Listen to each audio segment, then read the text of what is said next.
सबसे पहले जान लेते हैं एक समान बोर्ड स्विच बोर्ड में क्या क्या सामान की आवश्यकता पड़ती है।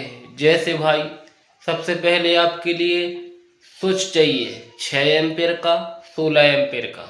उसके बाद भाई आपको सॉकेट चाहिए 16 एम्पेयर 6 एम्पेयर। उसके बाद भाई आपको इंडिकेटर चाहिए। उसके बाद आपके लिए रेगुलेटर चाहिए। उसके बाद आपके लिए चाहिए भाई क्या, एमसीबी। अगर आपका एमसीबी बॉक्स कहीं लगा है तो नहीं चाहिए, नहीं लगा है तो आपको एमसीबी की ज़रूरत पड़ेगी, मिनी एमसीबी। और उसी के साथ साथ आपके लिए वायर की ज़रूरत पड़ेगी, प्लास की ज़रूरत पड़ेगी, पेचकस की ज़रूरत पड़ेगी और टेस्टर की ज़रूरत पड़ेगी। इतना सामान आपके लिए पास में रखना है। सबसे पहले बोर्ड से फ्रेम को निकालें। उसके बाद आपको स्विच लगानी है, सॉकेट लगानी है, रेगुलेटर लगाना है, इंडिकेटर लगाना है।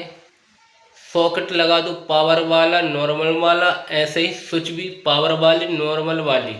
आपको इतना कर लेना है। इसके बाद आपको क्या करना है, एक आपके लिए 1.5 mm का वायर लेना है और वायर को छील कर आपके लिए इस स्विच से इस स्विच तक, यहाँ से यहाँ जितने भी आपकी स्विच लगी हैं वहाँ से वहाँ तक नीचे तक डाल दो और नट कस दो स्क्रू, कहीं ढीला न रह जाए।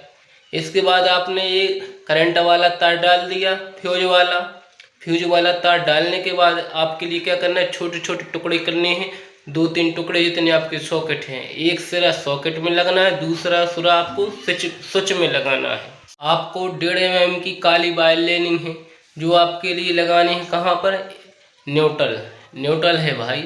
तो ये आपको लगाना है सॉकेट, इस सॉकेट से इस सॉकेट तक, यहाँ से यहाँ जितने भी आपकी सॉकेट लगे हैं एक एक पॉइंट में लगा दो और बाहर निकाल दो। तो भाई ये बनेंगे आपका क्या, switch board normal simple board कहलाता है।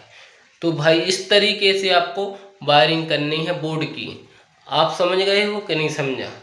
जैसे आपने न्यूट्रल वायर लिया, सॉकेट में लगाओ एक पॉइंट में, दूसरे सॉकेट में लगाओ एक पॉइंट में, तीसरे सॉकेट में लगाओ एक पॉइंट में। अब वही ले जाकर कहाँ लगाना है आपको, इंडिकेटर में लगाना है एक पॉइंट में, बाहर निकाल दो बस। और इसी तरीके से आपका फ्यूज का जो तार है वो स्विच में लगाओ, इस स्विच में फिर इसमें जितने भी स्विच हैं सारी स्विचों में लगा दो और एक इंडिकेटर में लगा दो। तो भाई इस तरीके का आपका हो गया स्विच बोर्ड तैयार। पहले आप लाइट बंद कर लेना है, बिजली बंद कर लेना, फुल सुरक्षा के साथ आपको काम करना है, फुल औजार के साथ काम करना है। आपको मालूम है टेस्टर प्लास और भाई कटर वगैरह पेचकस वगैरह सब महत्वपूर्ण है भाई। और जूता चप्पल पहन कर काम करें, लाइट बिजली बंद करके काम करें। उसके बाद भाई आपको वायर को ध्यान से देखना है। कोई रिस्क का काम है भाई तो जल्द ना करें, आराम से शांति से करें।